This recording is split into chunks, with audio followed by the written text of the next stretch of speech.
Aktivitas warga di Kecamatan Gadus, Palembang yang melintasi Jalan Letu Akarim Kadir tersendat menyusul kembali amblesnya jalan tak kurang dari 100 meter ini. Jalan yang ambles ini diperparah jika musim hujan, akan berisi air karena berada di tepian Sungai Musi dan lahan rawa warga. Di ruas jalan ini selalu rusak setelah pembangunan, meski sudah berkali-kali diperbaiki pemerintah Provinsi Sumsel. Penjabat Gubernur Sumatera Selatan menerangkan, pembangunan jalan akan dimulai pada Maret 2026 sepanjang 100 meter berbentuk jalan layang. Ini kan sudah diperbaiki berkali-kali ternyata, ya berkali-kali amblas karena memang di bawah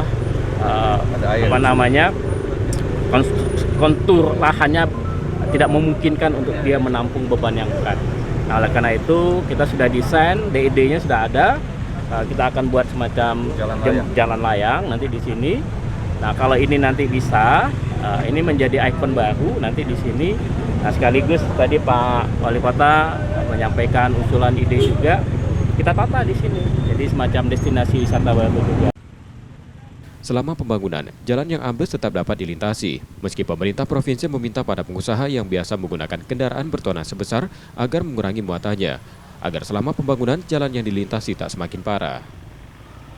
Pembangunan jalan layang tersebut pun ditenggat rampung pada September 2025.